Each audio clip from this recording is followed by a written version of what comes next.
Some people lose their minds all at once. I lost mine in inches.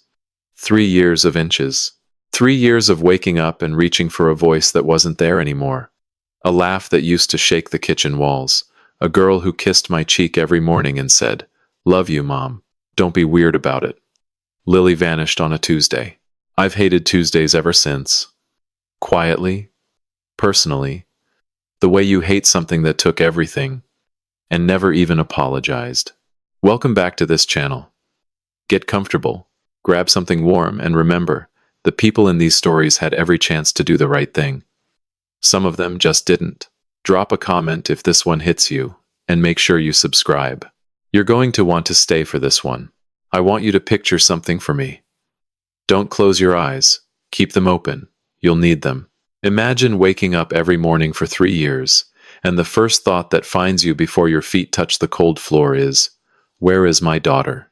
Not as a question anymore. Questions expect answers. This was more like a scar. Something your body carries because it doesn't know how to put it down. My name is Nora Beckett. I'm 46 years old. I run a camera repair shop on Lexington Avenue in Asheville, North Carolina. I used to be a photojournalist. War zones, refugee camps, places most people only see through a screen. I told the truth with a shutter button for 15 years. Then Marcus got sick. Marcus Beckett. My husband. The man who could name every constellation but couldn't find his car keys to save his life. He gave our daughter a brass compass on her 12th birthday and said, "You'll always know which way is home." He died of pancreatic cancer 5 years ago in a bedroom that smelled like lavender because I'd read somewhere that it helps with the pain. I don't know if it helped him. I can't smell lavender anymore without leaving whatever room I'm in. After Marcus, it was just me and Lily. 15 years old, sharp as a scalpel, funny in the way that makes teachers write disruptive on progress reports when they really mean smarter than me. She loved orienteering, which, if you don't know, is basically competitive getting lost on purpose and finding your way back with a map and compass.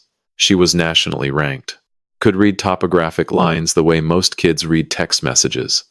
Fast, instinctive, like the landscape, spoke a language only she understood. That part matters. Remember it. It was a summer science program. The Great Smoky Mountains Youth Conservation Corps. 22 kids, 3 counselors, and somewhere between the second week and the third, Lily Beckett stopped existing. No body, no note, no goodbye. Just a brass compass found 2 miles off the marked trail, face cracked, needle still pointing north, like it was waiting for someone to follow. And a counselor named Derek Hadley standing in the ranger station saying, "She was right there, and then she wasn't." The rangers called it a wilderness disappearance. Said she likely fell into one of the unmarked gorges on the eastern ridge. Said the terrain was treacherous. They searched for 9 days. I said search longer. They didn't. So I searched myself. Hired a private investigator who charged me $400 a day and produced nothing. Started a Facebook page. Find Lily Beckett. 11,000 followers the first month. Then slowly, the way interest always fades when there's no body and no suspect and no twist, it went quiet. The journalists left. The donations stopped. The vigil candles burned out, and nobody replaced them. I spent Marcus's life insurance, sold his car, sold every camera I owned, which for a photojournalist is the equivalent of a surgeon selling her hands. Opened the repair shop because I still needed to eat, and fixing other people's cameras was the only thing my hands remembered that didn't involve searching. And through all of it, there was June. June Calloway owned the coffee shop 2 doors down. 52 years old. Built like someone who had argued with life and won most rounds. She had a policy about my grief that I didn't fully appreciate until later. She never asked if I was okay. Not once.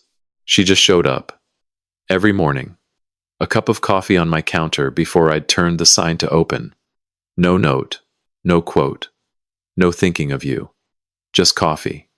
And on the bad days, the ones where I was sitting on the floor behind the counter, surrounded by printed emails and cold leads and a silence that hums, She'd sit next to me and say absolutely nothing. One evening I said, "You don't have to keep doing this." She said, "I know. That's the difference between kindness and friendship. Kindness asks. Friendship sits down." But even June couldn't save me from what the third year had turned me into. I wasn't well. I knew I wasn't well. I had a compass still pointing north, and a wall covered in maps and red thread, like a conspiracy theorist's fever dream. I just didn't care. It was a Thursday in March when my father showed up. I was arguing with a vintage Leica that had a stuck lens mount, using language the Leica Corporation would not have endorsed when the front door chime rang. I didn't look up. "Just put it on the counter," I said, assuming June with the afternoon coffee. Footsteps. Not June's. June wore sneakers and walked like someone with somewhere better to be. These were slow, heavy, deliberate. The footsteps of someone who had rehearsed this moment and still wasn't sure it would go well. I looked up. Hugh Beckett. My father. 74 years old. 20 years since I'd seen his face. 20 years since my mother's funeral, where I'd learned the truth about how she really died, where I'd said things to him that don't unsay themselves. He stood in the doorway in a brown canvas jacket that had seen better decades, holding a rolled piece of paper in his left hand, like it was the most important thing he'd ever carried. He looked older. Of course he did. But he also looked like a man who'd been carrying something heavy for a long time and had decided to either set it down or collapse. His eyes, though, steady, precisi. The eyes of a man who'd spent 30 years drawing maps for the military and never put a line in the wrong place. "You look just like your mother," he said. "She'd hate what you've done with the place." I put the Leica down carefully because I didn't trust myself to hold anything fragile. "Get out," I said. He didn't move. He stepped forward, placed the rolled paper on my counter, and unrolled it. A map. Hand-drawn.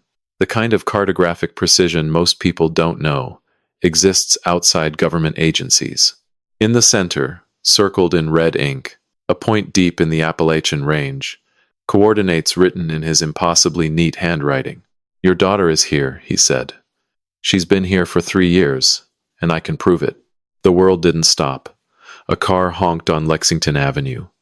The Leica sat with its stuck bayonet. Afternoon light came through the window and landed on the map like a spotlight. But I stopped. Everything inside me that had been grinding forward on fumes and stubbornness and cold coffee for 3 years just stopped. Hugh Beckett had been many things. Absent, secretive, a man who chose classified work over family. But he had never, not once, been a liar. I always gave him that grudgingly. The man did not lie. He wasn't lying now. I could see it in the way he stood. Not like someone offering hope, like someone delivering a weight. I looked at the map, at that red circle, and I felt something I hadn't felt in so long I almost didn't recognize it. Direction. "You have until I finish locking up this shop to explain everything," I said. "And I mean everything." He almost smiled. "Almost. That," he said quietly, "is going to take longer than that. There is a particular kind of silence that lives between two people who share blood but haven't shared a word in 20 years. It's not peaceful. It's not awkward. It's architectural. It has rooms in it. Old arguments stacked like furniture nobody ever moved. A funeral where a daughter found out the truth about her mother's death and said things across a casket that still hang in the air 2 decades later. That kind of silence doesn't sit between you. It sits on you. And when you're trapped in a car with it on a dark mountain road heading toward Knoxville, Tennessee, it becomes the third passenger, and it does not believe in small talk. Hugh drove. I sat. His car was a 12-year-old Subaru Outback that smelled like old paper and pine, which was so perfectly Hugh Beckett that I almost laughed. No Mercedes. No luxury. Just a practical car for a practical man who had spent his life measuring the world in precise, classified increments, and had apparently applied the same philosophy to his vehicle budget. For the first 25 minutes, neither of us spoke. I watched the Blue Ridge Parkway disappear behind us, the Asheville lights thinning into scattered farmhouse windows, then darkness. I had 1,000 things to say to this man. 20 years of unsaid things, questions about my mother, accusations about his absence, a decade of birthdays he missed, a funeral he caused, a granddaughter he never met. Every single one of those things lined up in my throat like passengers waiting to board, and I couldn't get any of them through the door, because none of those conversations had started with, "Your daughter is here." So I threw out the script.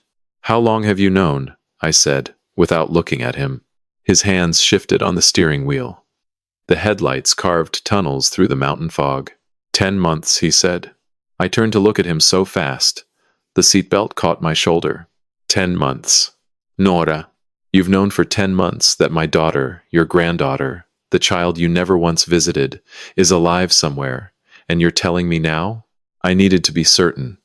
He said it the way he said everything. Measured, controlled.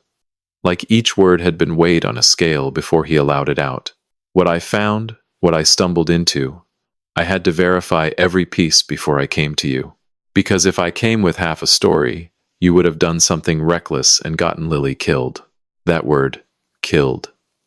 It landed in the car like a stone through a windshield. Everything cracked around it, but nothing fell. Not yet. I sat back, pressed my palms flat against my thighs, grounded myself the way Marcus used to tell me to when I came back from assignments overseas, shaking with adrenaline. Flat hands, solid surface, breathe. Start from the beginning, I said. Don't skip anything. Hugh Beckett had spent 30 years as a military cartographer for the Defense Intelligence Agency. While I was photographing wars and raising Lily and losing Marcus and then losing Lily, my father had been quietly mapping the parts of the world that don't appear on civilian maps. Classified facilities, underground installations, grid systems designed to make things invisible. He retired 8 years ago, or thought he did. 10 months ago, a former colleague contacted him about an organization called Meridian Institute. On paper, Meridian was a private environmental research firm. They operated remote facilities in mountainous regions, studying ecology, watershed management, conservation science. They had a website. They had published papers.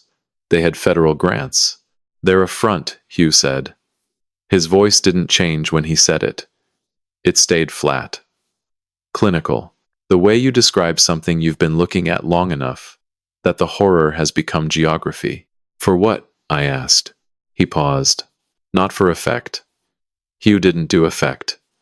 He paused because what came next required precision. They run a program called Compass, he said. Officially, it's a cognitive research initiative, studying spatial intelligence in adolescence. How certain young people process three-dimensional environments, navigate under stress, retain geographic information under extreme conditions. He glanced at me. Orienteering. Nora. Topographic reading. The things Lily does. My stomach turned. Slowly. The way a key turns in a lock you didn't know existed. They identify candidates through public data, he continued. Academic records, athletic registries, competition results. Lily's orienteering scores were published on the National Federation website. Her school submitted her science fair project to a federal STEM database. She was in 3 publicly searchable registries before she ever set foot in the Smoky Mountains. You're telling me they chose her, I said. Months before that trip. That's not research, I said. That's recruitment. It was, Hugh said. At the beginning. Willing participants. Parental consent. Controlled environments. He was quiet for a moment. Then it became something else. The program director decided that willing recruits were too slow, too inconsistent. She started selecting candidates directly. Taking them. She, I said. Catherine Voss. Former CIA. Counterintelligence. She built Compass from the ground up, and she runs it like an intelligence operation because that's exactly what it is. She identifies young people with exceptional spatial cognition, and she trains them into something the defense community has wanted for years. Human navigators who don't need satellites, who can operate in GPS-denied environments, who can map terrain in real time from memory. I stared at the road. The fog was thicker now. We were climbing. And someone on the inside contacted you, I said. A neuroscientist named Warren Slade. He was brought in 3 years ago to study the recruits' cognitive adaptation. Make sure the training wasn't causing neurological damage. Hugh's jaw tightened. It is causing neurological damage. And Slade has been documenting it. He reached out to me through a back channel 4 months ago. Former military network. People who still talk to each other when things go wrong. Why you? Hugh was quiet for a beat too long. Because he knew my work, he said carefully. I filed that answer away. It wasn't complete. I could feel the missing piece the way you feel a draft under a door. Something was behind it that he wasn't ready to open yet. And Lily? I said. Slade has seen her? He sent me a photograph, Hugh said. 4 months ago. Show me. He reached into his jacket and pulled out a folded printout. Handed it to me without taking his eyes off the road. I unfolded it under the dim glow of the dashboard light. Lily. My Lily. But not 15 anymore. 18. Hair shorter. Face thinner. Standing in what looked like a concrete corridor, wearing gray institutional clothing, looking directly at the camera with an expression I recognized immediately because I had worn it myself in every war zone I'd ever worked in. The expression of someone who is surviving, fully, fiercely, but has not made peace with the thing they are surviving. I pressed the photograph against my chest, held it there, felt the paper crinkle against my heartbeat. She's alive, I said. It wasn't a question. It was a thing I needed to say out loud so my body would believe it. She's alive, Hugh confirmed. If you've been listening this long, and this story is pulling you in, do me one small favor. Hit subscribe. Most people never do, but it's what keeps these stories coming. And I think you're going to want to hear what happens next. I held that photograph for a long time, long enough that the mountains changed shape outside the window, and the fog dropped lower and the road narrowed into the kind of two-lane darkness that makes you feel like you're driving into the earth itself. Then I said, "What aren't you telling me?" Hugh's knuckles went white on the steering wheel. "There's more," he said, "about Meridian, about how they stay hidden, about the system they use to keep their facilities invisible to every satellite, every surveyor, every federal inspector who doesn't know exactly where to look." "Tell me," he exhaled. The longest breath I'd ever heard from a man who rationed his air like he rationed his words. "I will," he said, "but I need you to keep driving with me when I do. I need you to stay in this car." Why would I leave the car? He looked at me then. Just for a second. And in that second, I saw something I had never seen on Hugh Beckett's face in 46 years. Shame. Because the system they use, he said, the classified mapping grid that makes Meridian invisible. I designed it. I have been in rooms where bombs had recently gone off. I have walked through villages where the silence was louder than anything a human throat could produce. I have stood in places where the ground itself felt guilty. None of those rooms, none of those silences, hit me the way those 7 words did sitting in a 12-year-old Subaru on a fog-wrapped mountain road at 11:30 at night. The classified mapping grid that makes Meridian invisible. I designed it. I didn't say anything. Not immediately. I think my body was doing that thing it learned in war zones. The thing where everything gets very quiet inside because the alternative is to come apart and you can't afford to come apart when there's still a job to do. Except this wasn't a war zone. This was my father's car. And the bomb that had just gone off wasn't made of metal and powder. It was made of 30 years of classified work and a granddaughter in a concrete room. "Pull over," I said. "Nora, pull the car over." Now. He did. A gravel turnout on the edge of a ridge, overlooking nothing but fog and black trees and the faint orange glow of some distant town that didn't know we existed and wouldn't have cared if it did. He put the car in park. The engine idled. The headlights pointed into the void like 2 questions nobody was going to answer. I got out. The air hit me like cold water. March in the Appalachian Highlands is not gentle. It's the kind of cold that has opinions about your life choices. I walked 5 steps from the car, stopped, put my hands on my knees, and breathed. Hugh stayed in the car. Smart man. Here is what went through my mind, and I will tell you honestly, because I think dishonesty at this point would be an insult to everything this story is. My father built a system that hides things. My daughter is one of the things it hid. The same hands that held me when I was small, that taught me to read a map before I could read a book, that I had trusted with the kind of blind totality that only daughters give to fathers before they learn better. Those hands drew the grid that erased my child from the findable world. For 3 years, while I sold cameras and spent insurance money and sat on the floor of my shop at 2 in the morning, wondering if Lily was cold, or scared, or dead, or worse than dead, my father's life work was the reason nobody could find her. I wanted to scream. I wanted to walk into the fog and keep walking until the mountains swallowed me the way they had swallowed Lily. I wanted to go back to that car and say things to Hugh Beckett that would make what I said at my mother's funeral sound like a greeting card. And then I thought about Marcus. Not the sick Marcus. Not the lavender bedroom Marcus. The real one. The one who sat on our porch in Asheville the night before my first overseas assignment and listened to me list every reason I was terrified and then said, very simply, use everything you have, Nora. Even the things that scare you. Especially those. Use everything you have. Even the things that hurt. I straightened up, wiped my face with the back of my hand, walked back to the car, got in, closed the door, stared straight ahead. I don't forgive you, I said. I may never forgive you.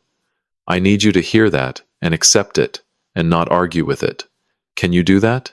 Yes, he said. Good. Now tell me why I shouldn't call the FBI right now and let them handle this. Because the people who funded Compass have connections inside 3 federal agencies, he said. Voss didn't build this alone. She built it with people who believe what she's doing is necessary. National security. GPS-denied navigation. The next generation of intelligence infrastructure. There are people in Washington who know Compass exists and consider it an asset. So, we can't trust the system. We can't trust all of it. We can trust pieces. But not yet. Not until we have Lily out. I sat with that. It tasted like metal. You said you designed the grid, I said. The system that makes their facilities invisible. I did. Then you know every inch of it. I drew every inch of it. Does it have flaws? He was quiet for a moment. And then something shifted in his voice. Something that had been underneath the guilt, and the precision, and the 30 years of classified restraint. Something that sounded almost like the father I remembered before everything went wrong. I was a paranoid man working for paranoid people, he said. I always left a back door. In every system I ever built, every grid, every overlay, every classification layer. A flaw that only I would recognize, because I never fully trusted the people I was building for. He paused. The grid that hides Meridian's facility has a gap. A section of terrain that the overlay doesn't cover properly. It corresponds to an old cave system I mapped in 1994, before anyone knew a facility would be built on top of it. You're telling me there's a way in that they don't know about. I'm telling you, I built a door they don't know exists. And I'm the only person alive who knows where it is. I looked at him, at this 74-year-old man in a canvas jacket, who had broken my family in ways I was still counting, and who was now sitting here telling me he had also, possibly, built the way to put it back together. The cruelty of that symmetry was not lost on me. Slade, I said. Where is he? Gatlinburg, Tennessee. 40 minutes from the facility. He left 3 days ago. Told Voss he needed medical leave for a back procedure. She approved 5 days. How many left? 2 days. 48 hours. The math was simple and brutal. And Lily? I said. What's her situation inside? What's the timeline? Hugh's hands went still on the steering wheel. Completely still. The way a man's hands go still when what he's about to say is something he has been carrying like a wound. Slade contacted me 3 weeks ago with an update, he said. Voss has a policy for recruits who don't adapt, who resist the program, who refuse to let go of their previous identities. He chose each word like it cost him something. She calls it phase out. What does that mean? It means what you think it means, Nora. It means they stop being a recruit and start being a problem. And Voss doesn't keep problems. The fog pressed against the windows. The engine hummed. Somewhere in those dark mountains, my daughter was in a room, drawing maps on walls that kept getting painted over, holding a brass compass that still pointed north, waiting for someone to follow it. How long? I said. How long does Lily have? Slade said Voss put her on the phase-out list 22 days ago. Standard window is 45 days. I did the math. 23 days. Maybe. If Voss kept to her own schedule. If she didn't accelerate. If nothing changed. 23 days on paper. 2 days to meet Slade. 1 chance. Drive, I said. Hugh put the car in gear. The headlights swung back onto the road. The fog parted just enough to let us through, which felt like more than it was. For the record, I said, staring straight ahead, when this is over, you and I are going to have the longest, hardest conversation 2 people have ever had. I know, he said, but right now, you're going to take your back door and your 30 years of guilt, and you're going to use every single inch of it to get me to my daughter. Yes, he said, I am. We drove toward Gatlinburg, toward Slade, toward a cave system drawn 30 years ago by a man who didn't trust his own employers, toward whatever waited at the end of a classified grid with a flaw only its creator knew about. And somewhere in those mountains, 23 days and counting, my daughter was still drawing maps, still pointing north, still waiting. I was coming. And I was bringing the man who built the cage. There is a small wooden church on the eastern edge of Gatlinburg, Tennessee, that sits so deep in the tree line, you could drive past it 4 times and never know it was there. It was built in 1890-something by people who needed God and lumber in roughly equal measure, and it has survived floods, tourism, and a century of Smoky Mountain winters without ever appearing on a single travel brochure. It doesn't have a sign out front. It doesn't have a parking lot. It has a gravel path, a crooked steeple, and the particular stillness of a place that has been listening to prayers for so long it has forgotten how to be loud. We arrived at 6 in the morning. The fog was still thick enough to lose a person in, which felt appropriate given the circumstances. Hugh hadn't slept. Neither had I. We'd driven through the night, stopping once for gas at a station outside Sevierville, where the attendant looked at us like 2 people who had no business being awake at that hour, which was fair. Hugh bought black coffee. I bought black coffee. We did not discuss the symbolic significance of 2 Becketts who take their coffee the same way despite 20 years of not speaking. Some things are better left unanalyzed. The church door was unlocked. Inside, the air smelled like old wood and candle wax and something faintly mineral, the way stone smells when it's been cold for a long time. Morning light came through a single stained glass window on the east wall, throwing patches of amber and blue across the wooden pews. And sitting in the 3rd pew from the front, with a leather bag at his feet and a stack of papers on the bench beside him, was a man who looked like he hadn't slept in considerably longer than 1 night. Dr. Warren Slade was not what I expected. I had pictured someone clinical, lab coat energy, the kind of person who speaks in data points and avoids eye contact. Slade was none of those things. He was 58, gray at the temples, with the deep-set eyes of someone who has been carrying a secret that got heavier every single day he carried it. He stood when we entered, shook my hand, looked me directly in the face and said, "She has your eyes. I thought you should know that before we start." I had to look at the stained glass window for a moment. "Thank you," I managed. He nodded once and opened his bag. Here is what Warren Slade laid across the pew of that church in Gatlinburg, Tennessee, at 6:15 in the morning while the fog pressed against the windows like it was trying to listen. The Meridian facility sat on 300 acres of dense Appalachian forest. 1 access road, gated, camera monitored, guard rotation every 8 hours. The facility itself consisted of 6 structures: an administrative building where Voss kept her office and quarters, 2 dormitory blocks for compliant recruits, a training complex with indoor and outdoor simulation environments, a medical unit, and what Slade called, with a flatness in his voice that made my jaw tighten, the assessment wing. That's where they put the ones who resist, he said. The ones who won't let go of who they were before. Lily, I said. Lily, he confirmed. She's been in assessment for 5 weeks. He pulled out a hand-drawn floor plan. Assessment wing. 2 stories. East side of the compound, partially built into the hillside.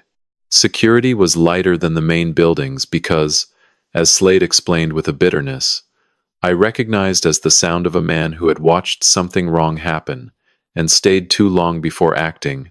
Voss relied more on psychological compliance than physical restraint. She doesn't need locks when she has conditioning, he said. Isolation, identity suppression, controlled information environments. By the time most recruits reach assessment, they've already stopped believing anyone is coming for them. Most recruits, I said. Slade looked at me, and something in his expression shifted. The exhaustion was still there, the guilt, the weight, but underneath it, just for a second, I saw something else. Admiration. Your daughter is not most recruits, he said. He reached into the stack and pulled out a photograph, different from the one Hugh had shown me in the car. This one was taken from a doorway, slightly blurred, clearly taken quickly, and without permission. It showed a wall, a white wall in a small room with a single cot and a metal desk. And covering that wall, drawn in what appeared to be scratched lines from a fingernail and smudged pigment from God knows what, was a map. A detailed, intricate, impossibly precise map of what I would later learn was the surrounding mountain terrain, drawn entirely from memory by an 18-year-old girl who had never seen it from the outside. She draws them, Slade said quietly. Maps. On every surface she can find. The walls, the desk, the floor. They paint over them. She draws them again. They moved her to a room with no furniture. She used the floor. They cleaned the floor. She used the wall again. He paused.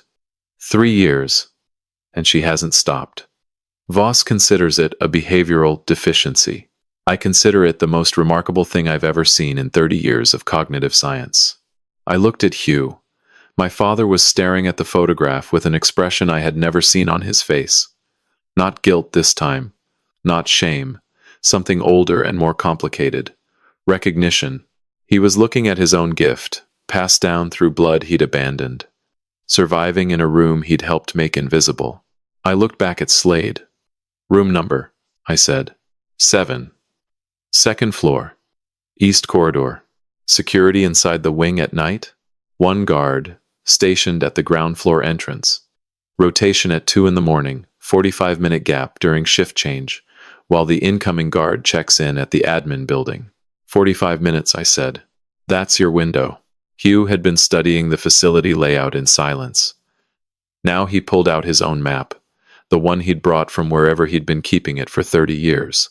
The cave system, he laid it over Slade's floor plan, and the 2 documents lined up with a precision that made my photographer's eye twitch.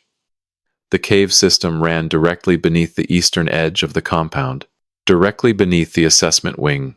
The facility was built on top of a geological survey site I mapped in 1994, Hugh said. The builders used my surface grid, but never explored the subsurface. There's a cave entrance here. He pointed to a spot half a mile east of the compound perimeter. It runs northwest for roughly 400 meters and surfaces through a natural fissure in the hillside. That fissure is now inside the facility's foundation wall, behind the assessment wing. You're saying we go under them, I said. I'm saying we go where they never looked. Slade leaned forward. The assessment wing has a maintenance access point on the ground floor, east wall. It's a ventilation service panel. Not alarmed. Not monitored. It opens into a utility corridor that connects to the main hallway. And from there, Hugh said, 2nd floor. East corridor. Room 7. I looked at the maps layered on the church pew. Cave system from 1994. Facility layout from 3 days ago. 30 years of guilt and 5 weeks of resistance, and a 45-minute window at 2 in the morning. It wasn't much of a plan. It was barely the outline of a plan. It was everything I had. When? I said. Tonight, Slade said. I need to be back at the facility by tomorrow evening, or Voss will flag my absence. If we go tonight, I can cover the entry from inside. After that, my window closes. I looked at Hugh. He looked back at me. For the first time in 20 years, we were looking at each other without the furniture of old arguments between us. Just two people who understood exactly. Tonight, I said. Slade began folding the maps. Hugh reached across the pew and placed his hand on the cave system, drawing before Slade could touch it. Held it there for a moment. His hand, flat on a map he'd drawn 3 decades ago, in a church that smelled like candle wax and cold stone, while the fog outside pressed against the windows. I've been carrying this map for 30 years, he said quietly. I think I finally know why. If this story is keeping you on the edge of your seat, I need you to do something real quick. Hit that like button, share this with someone who needs to hear it, and subscribe if you haven't already. 97% of people listening never do, but it's what keeps this whole thing alive. Thank you. Genuinely. Now let me tell you what happened next. The Appalachian Mountains eat light. I don't mean that poetically. I mean it as a factual observation from a woman who spent 15 years photographing the world and understands what happens when landscape decides to stop cooperating with visibility. By the time we left Gatlinburg at dusk, the tree line had already swallowed the sun, and by the time we turned off the paved road onto a forestry access track that Hugh navigated from memory, the darkness was the kind that doesn't just surround you. It fills you. It gets behind your eyes and into your chest, and sits there like a guest that didn't ask permission. We left the Subaru tucked behind a stand of hemlocks 1/2 mile from the cave entrance. Hugh killed the engine and the headlights, and we sat in absolute blackness for a moment. The only sound was the tick of the cooling engine, and somewhere far off, an owl that didn't care what we were about to do. I reached into my jacket pocket and felt the compass. Marcus's compass. The one I'd carried for 3 years. The one they'd found cracked on a trail 2 miles from where my daughter was supposed to be safe. I'd had it repaired. The glass was new, but the needle was original. Still pointing north. It had been pointing north this whole time, and I had been following it, even when I didn't know it. Ready? Hugh said. No, I said. Let's go. He almost smiled. Almost. We covered the 1/2 mile on foot. The terrain was steep, rooted, the kind of ground that punishes every step with a decision. I was wearing hiking boots I'd thrown into the car back in Asheville, without fully understanding why. Some part of me had known, I think. Some part of me had packed for this before my brain caught up. Hugh moved ahead of me in the darkness, and I want to tell you something about watching a 74-year-old man navigate a mountain forest at night without a flashlight. It should have been slow. It should have been fumbling. It was neither. He moved through those trees the way water moves through a creek bed. Not fast, but certain.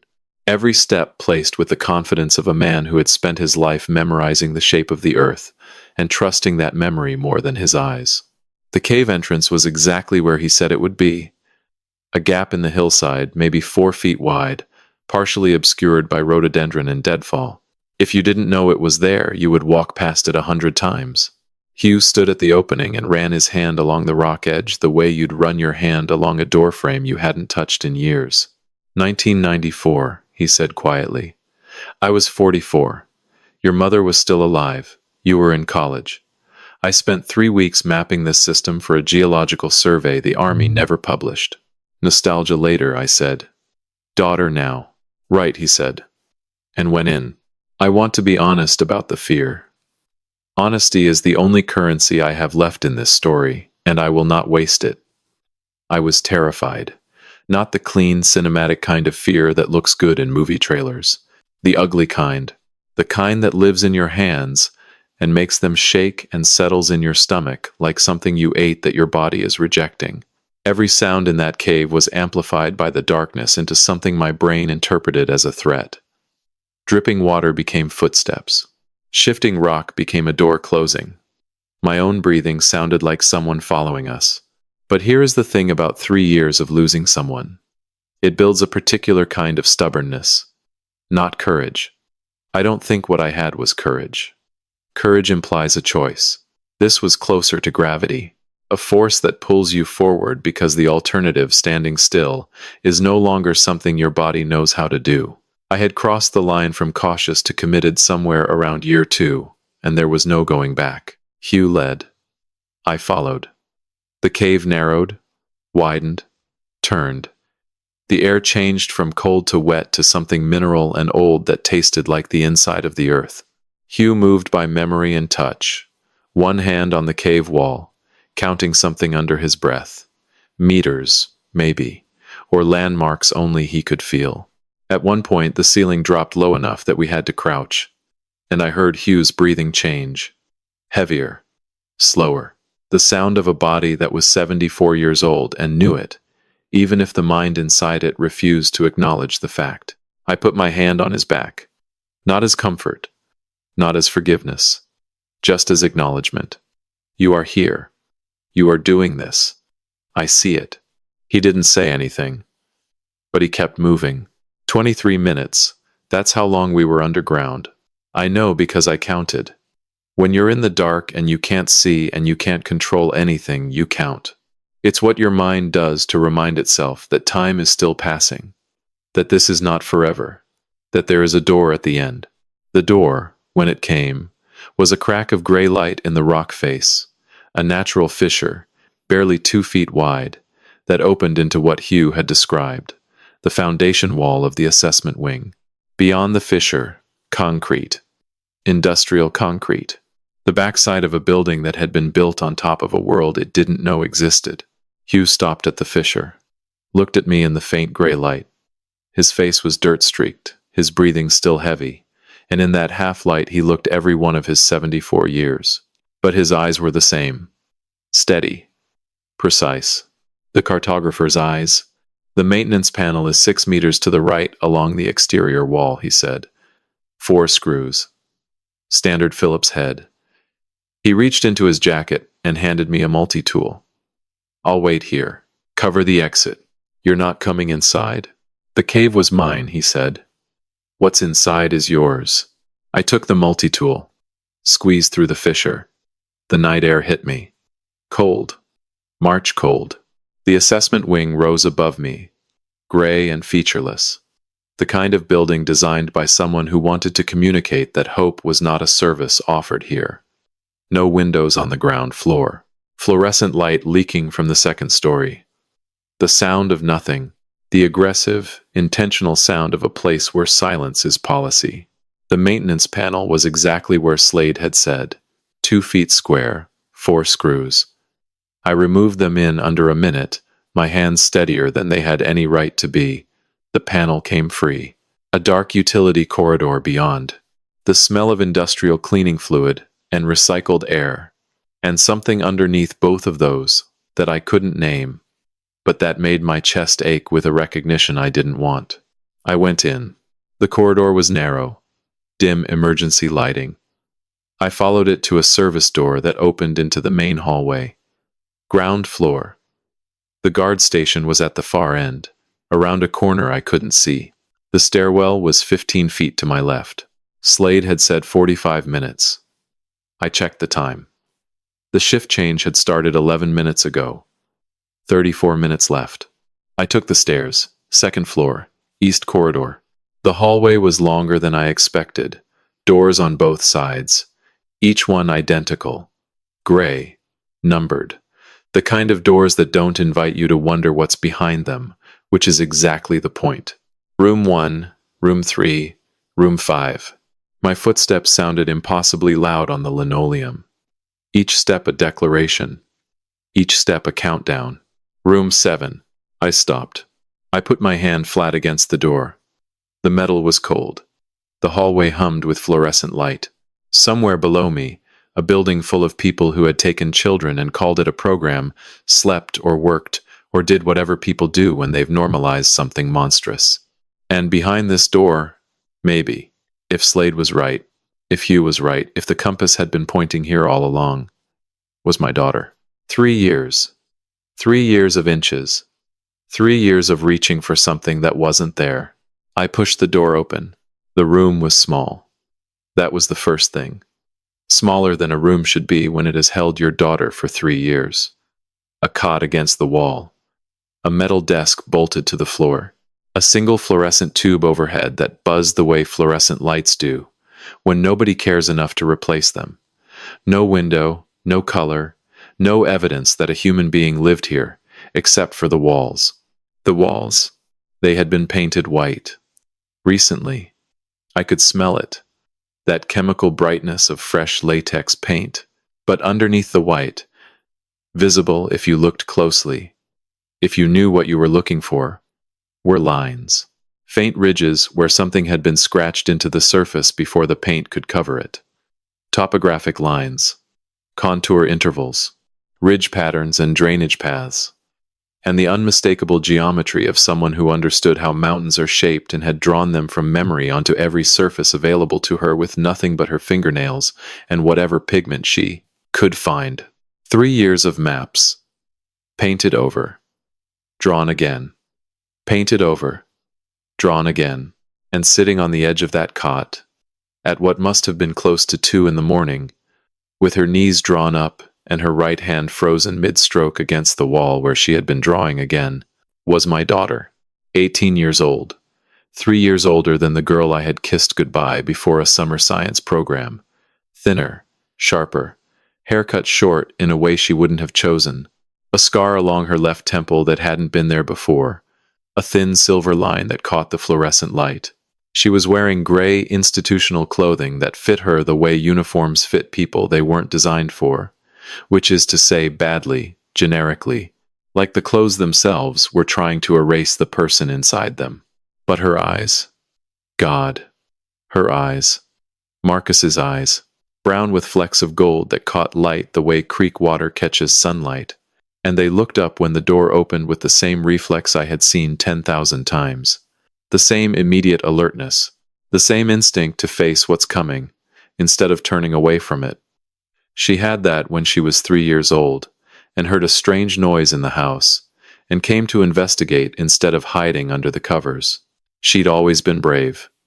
Always. Before they ever got their hands on her. She stared at me. I stared at her. 3 years. 3 years of cold coffee and dead-end leads, and sold cameras, and June's unrequested morning coffees, and a compass that kept pointing north. 3 years of sitting on the floor of a repair shop at 2 in the morning, surrounded by maps and red thread, reaching for a voice that wasn't there. 3 years collapsed into approximately 4 seconds of pure, wordless, disorienting reality.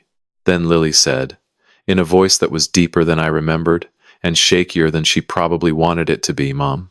And I said, because I am apparently genetically incapable of a normal human response, under extreme emotional pressure, I swear to God, Lily, if you tell me not to be weird about this, I will ground you until you are 40. She broke first. The sound she made was not crying exactly. It was the sound of something that had been held together by will and stubbornness and fingernail maps for 3 years finally being allowed to come apart. I broke half a second later, and somewhere in that gray, terrible, too small room, we met in the middle, and I held my daughter for the first time in 3 years. And I want you to understand that I am not a small woman, and Lily had grown into someone nearly my height, and we probably looked absolutely ridiculous, and I did not care even slightly. She was shaking, or I was shaking, or we both were. Her hands gripped the back of my jacket so hard I could feel her knuckles through the fabric. My face was in her hair, which smelled like institutional soap, and not like her. Not like the coconut shampoo she used to leave uncapped in the shower. But underneath that, underneath the soap, and the concrete, and the 3 years, there was something. Something that was still Lily. Something they hadn't painted over.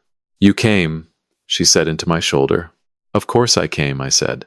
Did you seriously think I wouldn't? She pulled back, looked at me, tears on her face. But that expression again, Marcus's expression, the one that was already thinking 3 steps ahead. She reached into her pocket, into the gray institutional pants that weren't hers, and pulled out something small and brass and cracked and impossible. The compass. Marcus's compass. The one they'd found on the trail. The one I'd thought was lost with her. They took everything, she said. When they brought me here, they took my clothes, my name, my phone, everything. But I hid this. She held it up. The glass was still cracked. The needle still pointed north. Every time they searched the room, I moved it. Behind the desk leg, inside the mattress seam, in my shoe. I never let them take it. Not once. I looked at that compass in my daughter's hand and I thought about Marcus on the porch saying, "You'll always know which way is home." I took a breath. Then I took her hand. "We need to move. Now." Lily didn't hesitate. Not for 1 second. She stood up from that cot like she'd been packed and ready for exactly this moment for 3 years. She grabbed nothing from that room. There was nothing in it worth taking except the maps on the walls and those she carried in her head. We moved. Down the corridor. Past the doors. Room 5. Room 3. Room 1. Down the stairwell. Through the service door. Into the utility corridor. I could hear my heartbeat in my ears, and Lily's breathing behind me, and the fluorescent hum of a building that didn't know yet that it was losing someone. We were through the maintenance panel, and into the night air when the alarm went off.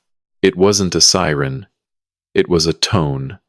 A flat, institutional, soulless tone that rose and held and said, in the language of systems designed by people like Catherine Voss, "Something is wrong. Something is missing." "Run," I said. Lily looked at me. Then she looked at the tree line. Then she pulled the compass from her pocket and opened it. "North," she said. "The cave is north." She was right. She had never seen this terrain from the outside, had never stood on this ground, had only ever seen it from a second-floor window and drawn it from memory on walls that kept getting painted over. And she knew exactly where north was. "Then we go north," I said. We ran. Through the tree line.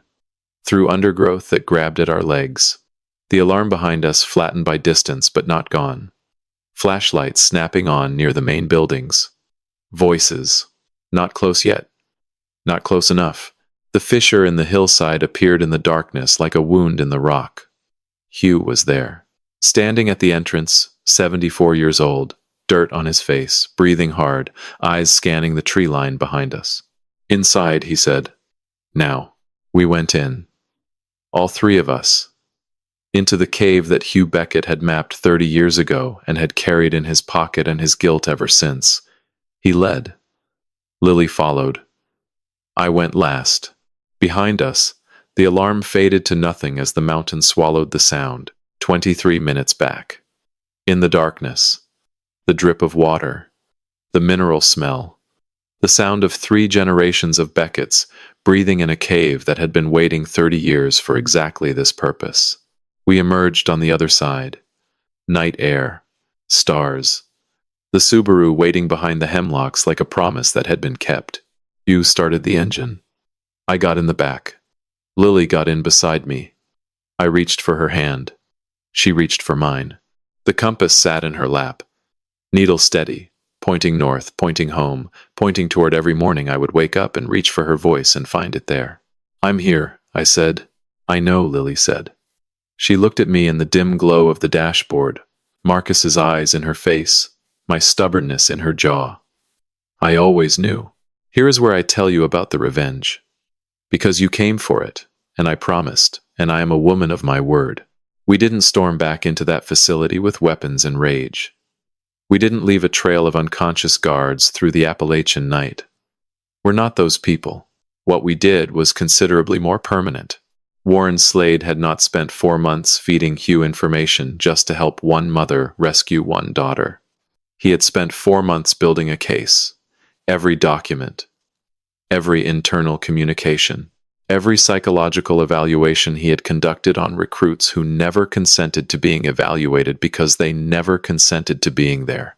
Every directive from Catherine Voss that used words like optimization and phase out to describe things that should only be described by their real names.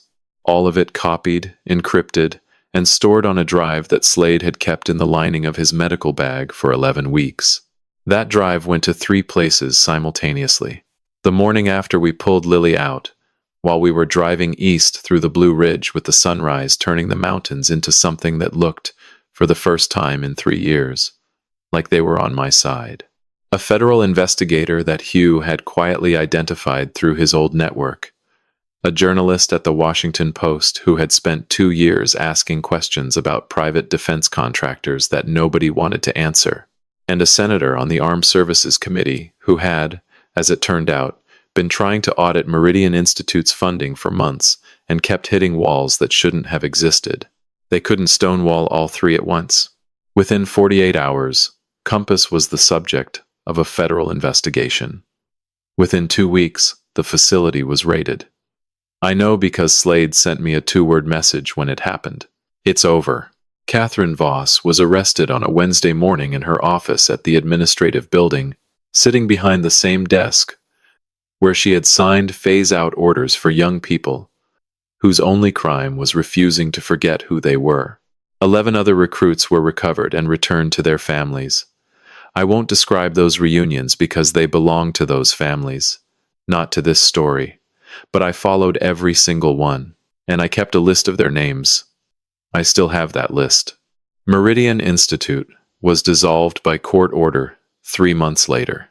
Every executive, every contractor, every person who had sat in a meeting and approved the systematic taking of children and called it national security faced federal charges. It was not fast justice. It was not cinematic justice. It was the slow, grinding, paper-heavy kind that doesn't make for exciting television, but has the enormous advantage of being permanent. That was enough for me. June Calloway did not handle our return with dignity. I want that on the record. We pulled up to Lexington Avenue on a Thursday afternoon, and June was standing outside her coffee shop with a mug in her hand, the same way she'd stood every afternoon for 3 years, and when she saw Lily step out of the Subaru, she dropped that mug on the sidewalk. It shattered. Coffee went everywhere. 3 years of morning deliveries, and this was the first cup she ever spilled. I made that for your mother, she said, looking at the broken ceramic on the concrete. And now it's on the sidewalk. She looked up at Lily. I'm blaming you entirely. Lily grinned. And I want to tell you about that grin. Because it was Marcus's grin. The exact grin. The one that used to get him out of trouble, and into my heart, and back out of trouble again. 3 years, a different name, an assessment wing, Catherine Voss's entire operation, and it was still the same grin. Some things, it turns out, they cannot take. June hugged Lily for a long time. Then she hugged me. Then she went inside and made 2 more coffees without being asked, because that is who June Calloway is and always has been. Hugh stayed for 3 weeks. That was the longest he had stayed in one place in 30 years, which tells you something about the man and something about what those 3 weeks meant. On the last evening, we sat on the porch of my apartment above the repair shop. The same porch where I had spent 3 years not sleeping. The Asheville skyline was doing that thing it does in early spring, where the light turns everything golden and soft, and the mountains in the distance look like they're breathing. Hugh had a cup of coffee. I had a cup of coffee. We sat in a silence that had finally, after 20 years, lost all its furniture. I should have come sooner, he said. I waited. Not just now. After your mother. I should have come then. I should have explained. I should have chosen you over the work. He paused. I chose wrong, Nora. For a very long time, I chose wrong. I looked at my father. At this 74-year-old man who had drawn the map that hid my daughter and then drawn the map that found her. Who had carried his guilt through a cave in the dark and handed me a multi-tool at the entrance and said, "What's inside is yours." Who had built the cage and then built the door out of it. The terrible symmetry of that. The impossible grace of it. You came when the map mattered most, I said. That's not nothing, Dad. Dad. I hadn't called him that in 20 years. The word felt strange and familiar at the same time, like putting on a coat you packed away so long ago you forgot it still fit. He looked at me. His eyes were wet. Hugh Beckett, who I had never seen cry, not at my mother's funeral, not in the cave, not when Lily came running out of the darkness, had wet eyes sitting on a porch in Asheville drinking coffee with his daughter. No, he said quietly, I suppose it's not. 2 weeks later, Lily and I drove back to the Great Smoky Mountains. Not to the facility, to the trail, the one where she had disappeared 3 years earlier. The Conservation Corps trailhead, the place where everything had broken. It was May by then. The rhododendrons were blooming. The trail was green and alive in the way that Appalachian springs demand, aggressively, unapologetically, like the mountains themselves had decided that enough things had been dormant for long enough. Lily walked ahead of me. She was carrying Marcus's compass in her right hand, open, the way she used to carry it on orienteering courses. The cracked glass caught the sunlight. The needle pointed north. It had always pointed north. She stopped at a bend in the trail, the place where the tree canopy opens up, and you can see the ridgelines stretching out in both directions, and she pulled a notebook from her jacket. She sat down on a rock, opened the notebook, and began to draw. A map. Of the trail. Of the ridgeline. Of the terrain spreading out below us in every direction.